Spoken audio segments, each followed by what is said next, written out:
Инфляц 7 сарын гүйцэтгэлээр 13% гарсан. За жилийн дунджаараа 9.7%-тай явж байна. Зөвхөн 7 сарын 13 өсөлт. Дунджаар 9.7. За энэ өсөлт инфляцийн их том багц нь махны үн 5 бүхэл байгаа. 13-ийн 5 бүхэл нь мах. Нэг бүхэл нь төмс байгаа. За 1.5 орчим бүхэл нь шатхуунтай холбоотой өсөлт байна. Тэгэхээр бид саяны төсвөрд хийж байгаа бодлого буюу энэ төмс хүнсний ногоо, үр тариа улаан буудай, махны чиглэсэн бодлого маань өөрөө инфляцаа зориулсан бас ингэ чиглэсэн бодлого байхгүй юу? Ингээ нийлүүлэлтийг сайжруулах, нөөцийг бүрдүүлэх, үнийг докторжуулах юм бодлогыг хийж байгаа гэсэн үг. Тэгэхээр инфляц жилийн эцсээр бол Монгол банк инфляцийг дээд одоо интервал 8% гэж тооцож байгаа.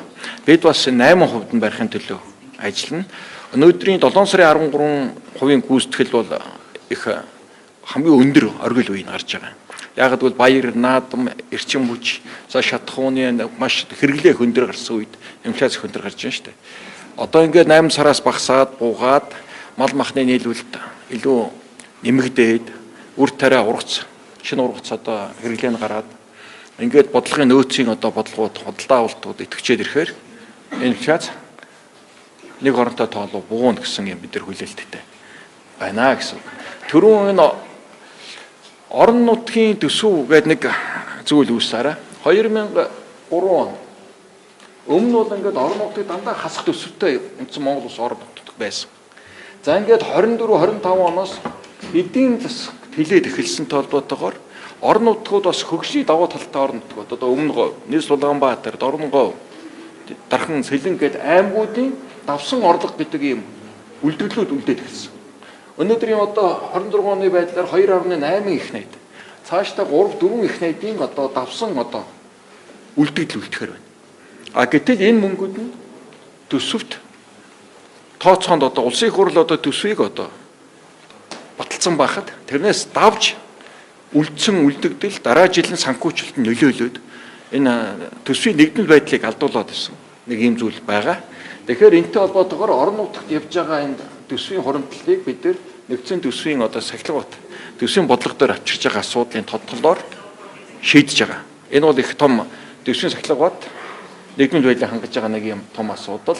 Нөгөө талаас орон нут улс төрөмжт уурхайн газруудын ногдол ашгийг батлан төдрүүлэх, эргээд улсын хурал дээр асуудлуудаа шийдэх. Ингээд жоон сул задгаа яваад байсан орон нутгийн төсвийн давсан орлого төрөмчд уулуурхайн компаниудын хуримтлагдсан одоо ашиг хоёрыг их хурл төсвөлөөгөө татчирч их хурл дээр асуудлаа шийддэг болж байгаа. Ингэснээрээ төсвийн нэгдмэл байдлыг хангах бас нэг том бодлого давхар явж байгаа гэж. Ерөнхийдөө ерөнхийлөгчийн сонгуульд бас ойролцоогоор 50 орчим тэрбум төгрөгийг тусгах юм шаардлага байна. Одоо төсвийн тодтолтоо суулгах хэрэгтэй байна гэж. Энэ суулгасан бэлтгэл ихлэн төгрөгийг яг. Тий 27 оны төсвүүд өргөн барина шүү дээ. Тэр үед орж ирнэ. Үгүй энэ төсвийн тодтолтоо багхгүй. Тэгэхээр төсвийн тодтол саяны нэр заасан цалин, дэтгэр, хүнсний нөөц, эрчим хүч гэсэн 4-5 чиглэлээр байгаа. Өөр ямар нэгэн юу байхгүй тий.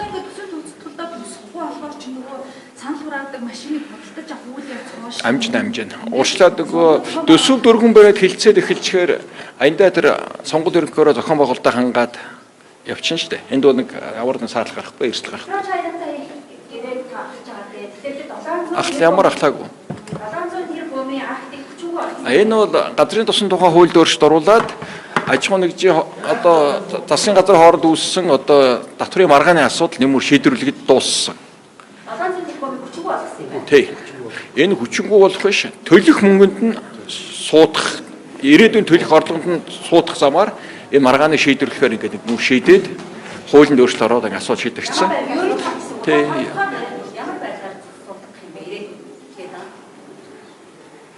За бүтээгдэхүүн бах гэрээ гэж байгаа шүү дээ. Одоо би бүтээгдэхүүн бах гэрээг тайлбарлах болчиход байна. За нийт газрын тос олборлоод нийт одоо олсон газрын тосоо дотор нь ашигт газрын тос гэж нэг үзэн.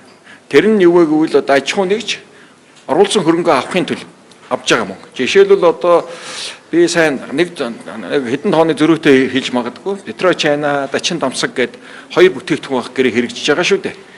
За ингээд энэ орд гадраас авсан орлогын 60%-ийг одоо юу гэдэг компани зардалтаа шингээж авна. Үлдсэн одоо 40% нь хэрхэн хуваах вэ гэдэг асуудал байхгүй юу? Тэр хуваагдж байгаа тэр хуваалтаасаа л Монгол улс төлөх тэр ногдол ашиг буюу Монгол улс бүтээгдэхүүн хуваалт гэрээгээр ногдож байгаа орлогыг манад тэр нөгөө татварт одоо ингэ тооцоод шимэгдүүлэн баг багаар нэг 3 жил 4 жилийн хугацаанд суулган тооцоо явчихад энэ асуудал ингээ маргаан шийдэгчээр тийм зохицуулт байгаа шүү дээ. Газрын тасгийн хувьд газрын тас босролт Монголын үйлдвэрт тасны Гэрээгээр тосны дүүлэх гэрээтэй. Хүчин төгөл төр. Энэ юу маань орд газар маань өөрөө сая 400 мянган тонн нефт олборлж хүчин чадал хүрж исэн юм үйл ажиллагаа явж исэн.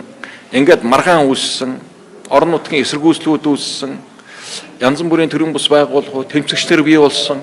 Ингээд олборлолт унсаар байгаад нэг 200-300 мянгаар унчаад байгаа байхгүй юу? Потенциал нь байгаад байдаг. Алтан ширээ нефть босруулах үйлдвэр маань өөрөө сая 500 мянган тонн газрын тос босруулах үйлдвэр бид нар бариад байдаг. Тэнд сая 500 мянган тонн бэлэн одоо нөөц байгаад байдаг. Тэгэхээр энийг одоо яралтай урьдчилуулах үүднээс бид нар тэр маргааны шийдэж байна. Одоо нэмээд 14 талбайг зарлаад газрын тосны хөрөнгө оруулалтыг гадны одоо хөрөнгө оруулалтыг урьж байна. Тэгээд энэ цаашдаа бол ингээд газрын тосны салбарт ингээд цаад болоод байсан тэр хууль эрх зүйн орчин нэлээд зэгсэгдсэн. Одоо энэ гიშгтэй сайн ажилласан орон нутгийнхаа мөнгөний юм буцааж төссөн рүү татчих байгаа шүү дээ. Орон нутгатаа юм явуулахгүй байгаа орон нутгуудаа яах юм бэ? Дөрвөн газар юу нэ? Энэ харин орон нутгийн хөрөнгө оруулалтын хэмжээнд 9 хуулиар зөвшөөрөх хэлж байгаа байхгүй. Одоо тухайн хот дээр одоо бэлэн төслөө прожект байна. Явдаггүй. Бидэрт нэг юм зовлон байна шүү дээ. Тэрийг яах юм? Нэгдсэн бодлого юмар хандах юм уу? Ер нь цаашдаа ашигт болох амнаатын одоо орон нутагт төлдөг хувь хэмжээг эрс нэмэгдүүлж байна. Жишээд одоо сумууд дээний санаж байна. Ерөө сум баха. Жишээлбэл 3 тэрбумын орон нутгийн хөгжлийн сан төвлөрдөг сум бол 3 дахин 10 гаруй тэрбум төгрөг зөвхөн ерөө төвлөрдөг болж байна. Буюу уулуурхан ашиглаж явуулж байгаа сумдууд үлдэх орлого бол эрс нэмэгдэж байна. Жишээл хамгийн одоо нэгдүгээр жишээл Өмнөгов аймаг шүү дээ. 90-ад он 80-ад оны сүүлээр чинь 30 гаруй мянган хүнтэй байсан аймаг өнөөдөр 100 гаруй мянган хүнтэй. Улс орны эдийн засаг авч яваа хамгийн том одоо уулуурхан олборлагч ийм болчлоо. Зөвхөн орон нутгийн төсөв, иргэдийн урлаг, орон нутгийн хөгжлийн сан гэхэд 130-40 тэрбумыг батал зарцуулж штэ. 30-аас 40 тэрбумын хөгжилтэй хэд сумууд бий болчихсон байж штэ. Тийм биз? Тэгэхээр чинь 25 хүн байна. Газрын тусдаар чинь 30 хүн байна. Энэ хүмүүсээ давж том төсөл явах юм. явна. Энийг бол харин хатуу хэлье. Эний засгийн газар энтэй хатуу тэмцэнэ. Энэ бол улс орны эрх ашиг. Ялангуяа газрын тос эрчим хүчний хараат байдал манад яаж нөлөөж байгааг бүх ард түмнэрээ мэдэрч байгаа. Тийм биз? Иймд одоо үндэсний газрын тостой болох, үндэсний шатхуун туслах материалтай болох эрчим хүчээ дотоодоос хангах нь бол Монгол улсын тэргүүлэх бодлого чиглэл байх ёстой. Энэ цаад бол энэ улс орны үндэсний эрх ашиг, язгуур эрх ашигаар урвсан санаатай үйлдэж үзсэн. Эний эсрэг бол Улаанбаатартай холбоотойгоор бид бас тийм асуудал үүссэн, салбар нэлээд савлсан, доктордсон, уран шиг нэлээд сайн өнгөрсөн хугацаанд өдөөж унсаад байх бид нар маш сайн бодлого гаргаж хэрэгжүүлсэн. Одоо энэ жил бид нар сүүлийн 5 жил аваагүй хамгийн өндөр хурс авах ийм баланс бий болж байна. Яг энэ шиг нэг техник бас импортын хэмжээ байна.